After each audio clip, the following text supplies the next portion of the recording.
in and out, in and out. I've been flying in and out, in and out. I've been flying in and out of state. I am doing a I've been video wondering checks on what's the next thing. before the interview. Take a leap of faith, but to see what it'll bring. Got no time to wait. Got no time to wait.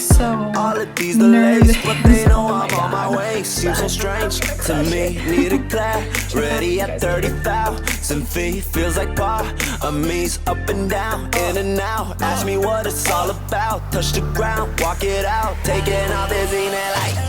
I've been flying in it. Hi guys, welcome back to my channel. It's been a while since I last seen you. The last video I had was reason why I quit my regional flight attendant job. I've been currently busy getting all of my new flight attendant stuff ready for you guys to share with you guys and whatnot. I'm in the process of getting everything all put together, so it might be a little while still till I update you guys on that. But I also, the last week I was in the hospital, I was in the ICU. Obviously I'm doing good, but I thought that, you know, I had a little time on my hands, so I wanted to make a little video and hopefully it's helpful to you guys. And yeah, there's a lot of information to go over though. So first and foremost, I just want to start this video off saying that everything that I am saying is my research and my opinions, and everything that I put together is just on me. It's not affiliated with any airline whatsoever. So I just wanted to let you guys know all of that information. But yeah, so I am just gonna start this off first. I'm just gonna start this off. There's a lot of information to go over, so I just wanted to talk to you guys on some little tidbits to looking into being a flight attendant and whatnot. So yeah, let's get started. So when you're looking into being a flight attendant, I know a lot of people think it's just to look cute and to serve peanuts and drinks on an airplane, but unfortunately that's not what flight attending is. You're there for people's safety, and there are a lot of safety roles in being a flight attendant, and you're pretty much, you know, everything on an airplane. You know, you do medical stuff, you do, you know, healthcare stuff, sort of. If anything were to happen during a flight, you have to know safety protocols. So I really advise people who are looking into being a flight attendant who didn't know this information to, you know, look up the roles that are posted for a flight attendant when you're looking into applying. Because I'm going to be open and honest with you guys, when I first applied to be a flight attendant, I didn't know that it was really safety procedures that didn't cross my head. I was just like, oh yeah, like flight attendants are super pretty and they get to work on an airplane, how cool. And you know, when I got into flight attendant training, I got ran into a wall. It was a lot different than I expected, but the more that I got into it and the more that I learned, I fell in love with it. So just a little tidbit in regards to, you know, knowing what a flight attendant is. Know that, you know, you probably will never get holidays off. So I just want to throw that one out there. You know, I'll go more into it as we get into the video, but good starter points to know are what mainline is versus and what domestic flying is versus international, things like that. Each and every airline is different. It doesn't matter if you're United, Delta, American, Southwest, Alaska, SkyWest, Allegiant, Mesa. There's so many different airlines out there. They're all different. Their pay rates are different. Their procedures are different. Their policies are different and whatnot. And if you do decide to go with this particular or specific airline, I recommend that you do know your contract when you are going with them. It's just going to save you in the long run. I don't know why it was so hard for me to think of that, but does the airline have a union? Does it not have a union? Did you want to work for a union, or did you not really care for having one? That's also a really good point to know in regards to when you're starting off flight attending. Know the routes that they offer, you know, domestic versus international. Like I said, and even if you're at a mainline and you're like, ooh, I'm gonna get a ton of international trips, I bet you're wrong. International is very senior, and it's going to take years to get senior in a company. You might be able to fly them every once in a while if you get lucky, but even if you're mainline, you're probably still going to be flying domestic most of the time. So that's a good thing to keep in your mind. A lot of, East Coast versus West Coast bases, or flying in regards to, what you're going to be flying. I know some regionals, the regional that I was with was more West Coast. I did fly a little bit of East Coast, but more of the main lines that I was with in the past and that I'm going to be with in the future, they fly more East Coast. So yeah, I mean, granted, you probably can still fly all over the place, but it's good to know routes that they offer. Pay rates, they're very different for each airline, so that is something also to look into if money is important to you and if you're looking to make some money during doing this job. Understand that flight attending is a very competitive career. The minute that you decide to second guess something, somebody's already a step ahead of you. So know what you bring to the table and know what you're getting into and what you're signing up for. Know what you're getting into and what you're signing up for. And, know that just because you're maybe a new hire or you're new to get all of this information, you don't have to have a referral in regards to getting into a main line. So I just wanted to set that first and foremost. You don't have to have a lot of knowledge of aviation. I mean, does it help? Absolutely. But I went into this barehanded. Like, I didn't know anything about aviation, and I got my job offers with Mainline. I also was with a regional during the pandemic due to the timing being put out, but that's different. Just know that when applications are open for the airline that you're interested in, you always apply online. And when you apply online, they're going to ask you if you're willing to relocate. And if you press no, you're probably not going to get the job. So that's one tidbit. You probably want to say that you're going to relocate. And if you say that you're going to relocate, you better relocate, because they expect that of you. You made an agreement. Do know your living situations. The West Coast versus the East Coast. The expenses of living, it's very high on each end. Some places it's not so high, but regardless, your pay, like your first year from flight attending, is going to be hard. You're not going to be making a whole lot of money. You're completely junior in the company, no matter how many people you have underneath you or how many classes a company has. Living is going to be hard the tough year, or it's going to be hard the first year, excuse me. Do your research. There's Facebook pages, there's Google, there's YouTube, there's vlogs, there's Glassdoor. On Glassdoor, I looked up interview questions that may be associated with the company, and this is how I started my in on airlines. I wrote down every question I could get from Facebook, from YouTube, from Glassdoor, from Google, and I wrote down my answer and the question.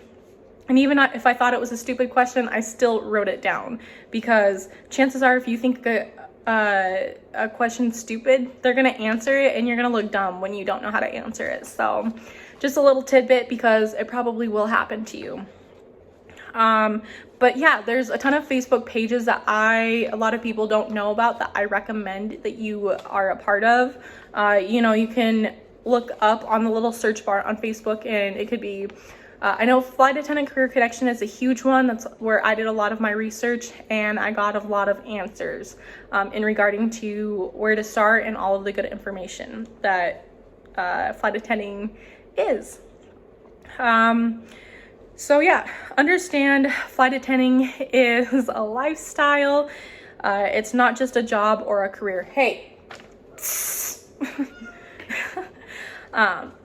Just know that it's not a job or a career, it's a lifestyle. Know exactly what you're signing up for.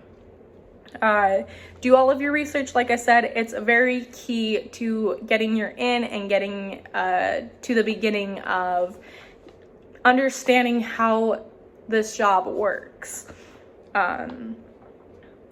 This is a career that is based out of maybe another state that you might have to move to. Don't be surprised or shocked when you don't get your hometown or home state, because a lot of people are.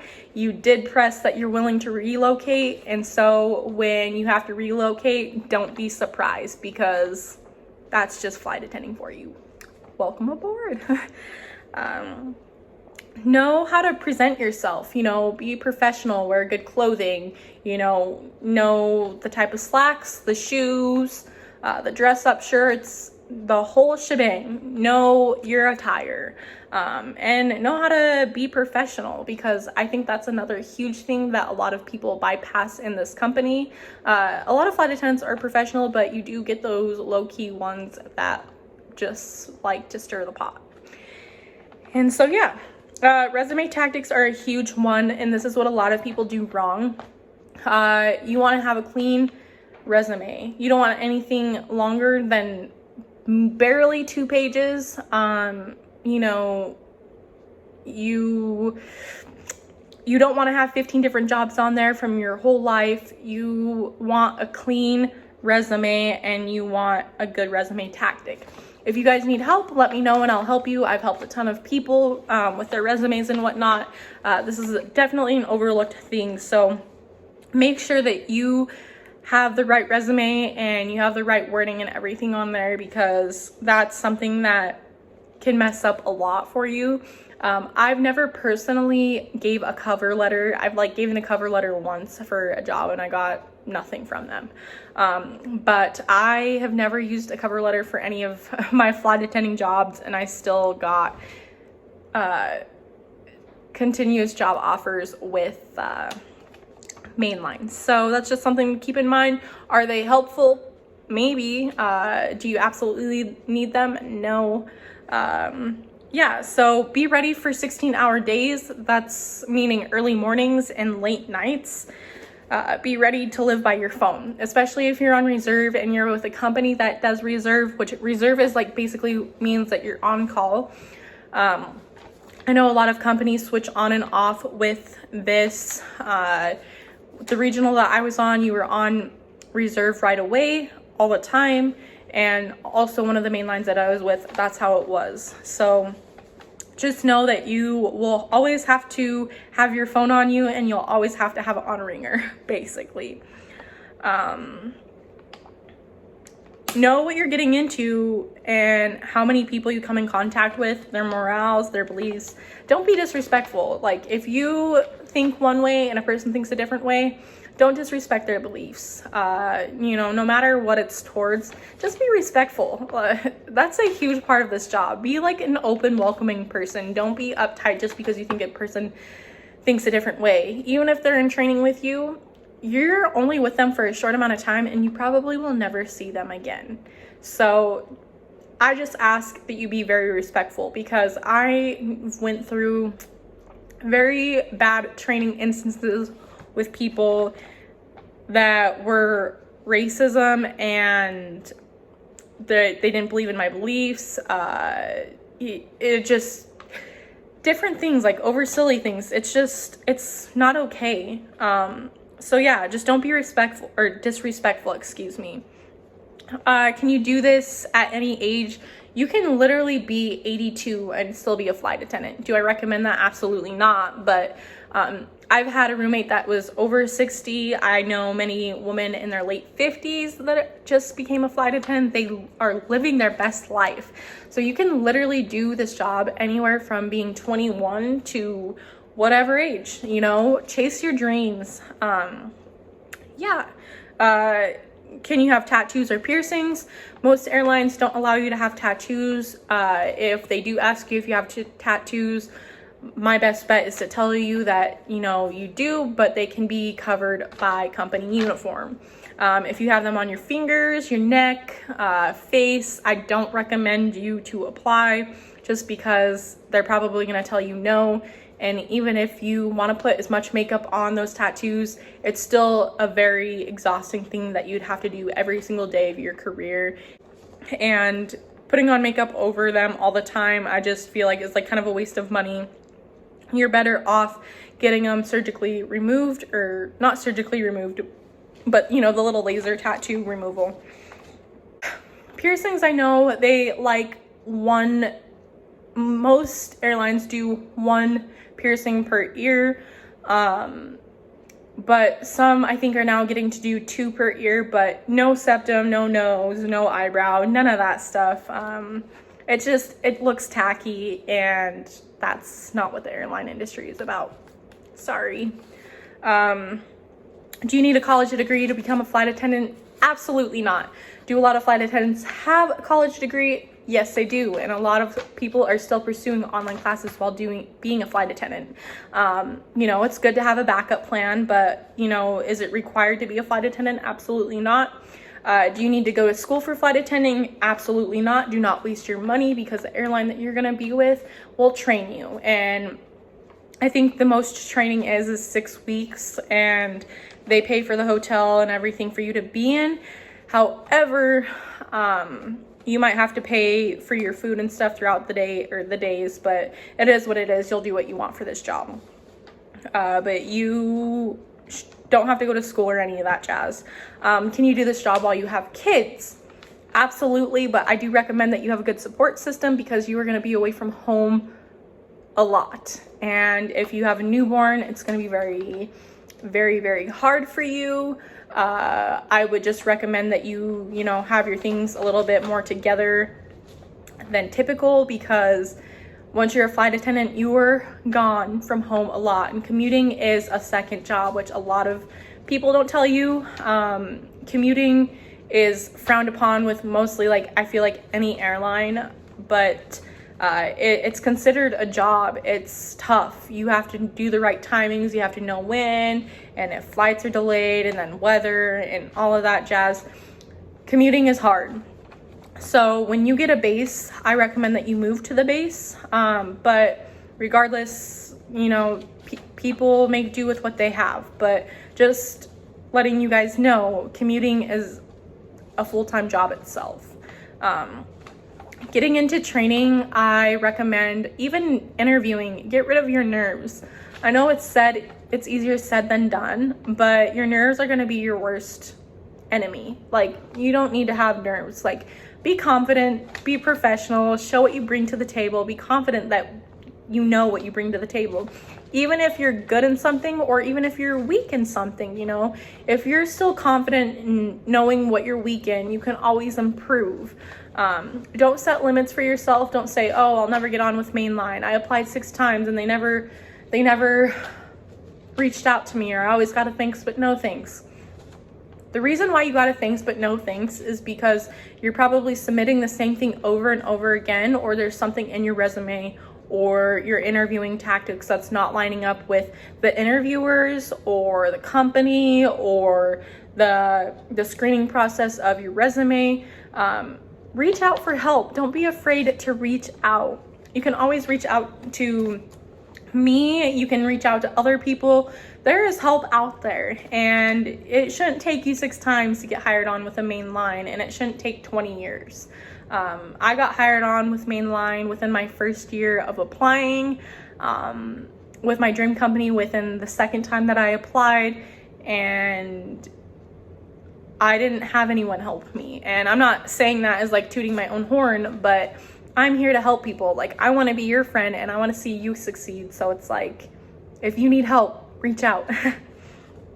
But be professional. Don't set limits for yourself. Find your why. You know, there's a reason why you're interested in this. There's a reason why you're trying to apply and trying to pursue this. Find your why. Respect the process. I mean, everything happens for a reason, whether, you know, you get sent home, or if you didn't pass a test and you have to retake a test, or you didn't pass a drill and you have to retake a drill. Trust the process, you know. Don't beat yourself up over it. Nobody's perfect. You know, and respect the people that you come in contact with, because the people in the aviation industry, it's such a small company or industry, and you say, that's crazy. No, it's not. But once you get in, you'll understand why I say that. But respect the people that you come in contact with, because the people in the aviation industry almost feel like family. I have met some of the best people in the aviation industry, and they're still some of my really good friends to this day. So yeah, show up on time and act professional, and everything should be good. Thanks but no thankses, those happen. So if you apply to an airline and you get a thanks but no thanks, and it's your first time applying, don't be shocked. A lot of airlines want to see consistency and see that people keep on applying, that they're really interested in this job, especially mainlines. I've noticed if you get a thanks but no thanks right off the bat, expect that. Your second time applying though, give it your shot. Make sure that you're brushing up on your resume tactics, your interviewing skills. Make sure that you're really going all in so you can win that job offer with your dream company. Like I said, keep showing up, invest in yourself, invest in your job and your career life. Results won't show up unless if you don't keep showing up. So keep showing up, be patient. The hiring process can take a very long time in the aviation industry. It can take up to months to a year. I'm in it 2.5 years, and literally from my conditional job offer, and I'm still currently being hired. So be patient. Sitting by your phone, refreshing that email and refreshing, like having your phone on caller ID all the time or on ringer or whatever, that is going to make you sick, and it's going to get annoying really fast. The man upstairs has a good plan for everybody, and whatever happens. I'm not putting my beliefs on anybody, but that's just what I believe. Don't stress yourself out about all of the aviation stuff. It takes some time. There's thousands of applicants for every airline, so it's gonna take some time. Before you go to training, know your financial situation, your bills, your kids, your cats, your dogs, anything that you have. Know your financial situation. I recommend saving up to $5,000 during training, just because you have a pillow of relief. You have money if something goes wrong. You have money to spend if you're in a different state doing training. You can go out and eat every once in a while. You can buy yourself good meals or a drink or two.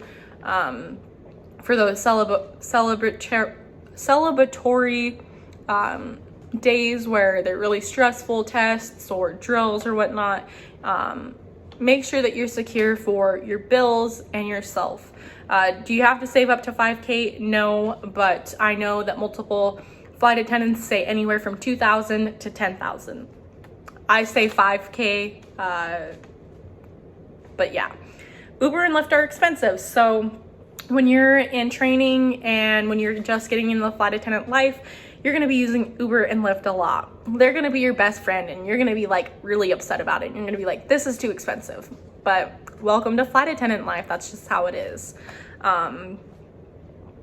They're expensive. So also that's another reason why to save up a little bit more money, because I know when I was in training with a Mainline, it was during Thanksgiving and Christmas, and all of us did a little feast together for Thanksgiving, and then all of us, a few of us went to look at Christmas lights with a Lyft, and it cost us a lot of money, but it was a dang good time. So just think of things like that to help you out so you're not stressed out during training, because you don't need that extra stress on you. Don't do it. Don't. Support system is key in this lifestyle. So if you have cats, dogs, animals, kids, whatever the case may be, make sure that you have a good support system to watch those animals or those kids for you, because you don't want to be stressed out about who's taking care of your kids or animals. Trust me, you just don't want it. So anything that you can put yourself in you want to put yourself in a good bubble where there's not stress about who's watching your kids, or who's paying your bills, or who is giving you the money. Like, you want to make sure you secure the bag for yourself. So my biggest and foremost advice is get a job, work customer service. Customer service is huge on your resume, by the way, for the airline industry, but you know, get a job where you can serve a couple nights a week, or you can make tips in bartending, or whatever the case may be. Save up that money, and then eventually you're gonna have enough money within a few months to at least, you know, secure yourself safely, and especially while being in training, because you're gonna thank yourself that you did that, I promise you. Crashpads is another way of living. Crashpads are not cheap. I've said it before and I'll say it 100 million times again. Crashpads are scams. So that's what I think. There are some really good crash pads. However, they take forever to get into because they're already taken. But crash pads aren't the most ideal situation. So that's another thing to throw in with commuting and crash pad life. I'm not going to explain crash pads exactly because this video is already over like 26 minutes. But that's something that you want to look into. Again, like I said, reserve life is when you're sitting on call. So you could literally be sitting on call from 9 a.m. to 9 p.m. or 3 a.m. to 3 p.m. or whatever the call period is for that certain airline. And they could call you or they could not call you. And basically, if they don't call you, you're sitting by your phone all day and you just wasted a whole day sitting by your phone. So that's reserve life for you. I also know that flying pre-pandemic versus post-pandemic, I know that we're still in the pandemic era, but know that flying is a lot more difficult. It's a lot more stressful. Passengers are less complying with the rules, the federal rules, and that's something that we have to deal with. People as flight attendants, you just got to know how to keep a calm, cool demeanor. Also know that you're only paid when the main cabin door is closed and when the parking brake is set, or when the parking brake is released. Something like that. I know I'm kind of getting that messed up, but it's something like that. Sorry. You're not paid when you're scheduled, like right when you're scheduled and then right when you like get to the hotel, like that. It does not work that way. However, companies do pay for hotels when you're a flight attendant. They do pay for shuttles as well. I think as far as I know, the company that I was with, we always got a shuttle and we always had a hotel. However, be mindful about hotels, that they're always not so clean. Bed bugs are a huge thing. Yeah, so there's some glamour, not so glamour into being a flight attendant, I guess. And knowing to be cautious in everything, like on everything around you and on layovers and when you're walking through the airport, because a lot of flight attendants, there's a lot of people that target flight attendants, believe it or not. And I also want you to know that be mindful of mental health. This job is very lonely. Once you get into it, you kind of understand it a little bit more than when you hear people say that. That's something I didn't realize until I got into it. So just realize that it's lonely. It has a big impact on your mental health. Make sure that you're always taking care of you, and know that you're not alone. There's so many different flight attendants and we all go through the same stuff almost, and know that there's so many of us that want to support each other. Be a good person. But yeah, so those are the few things of how to be a flight attendant, or how to get into looking into being a flight attendant. Oh, meow, meow. Hi, hello. He's like, let me down. Yeah, so those are a few things into being a flight attendant, and yeah, I will chat with you guys later. I have a lot of more information coming up in regarding to my flight attendant journey with you guys. It's just a time thing right now, but I enjoyed talking to you guys. Comment below, give me a thumbs up, let me know what you like, let me know what you don't like, let me know what you want help with, let me know all the comments. If you guys need help, I am more than willing to help you guys with resumes, interview tactics, whatever it can be. Just be respectful that I am a person too. If I don't reply right away, I will get to you eventually. I have people messaging me all the time about flight attending stuff, and I'm still a human. I'm still trying to get into where I want to be. But yeah, I will chat with you guys later. I hope everybody's staying safe and healthy, and I can't wait to see you guys in the next video. Bye.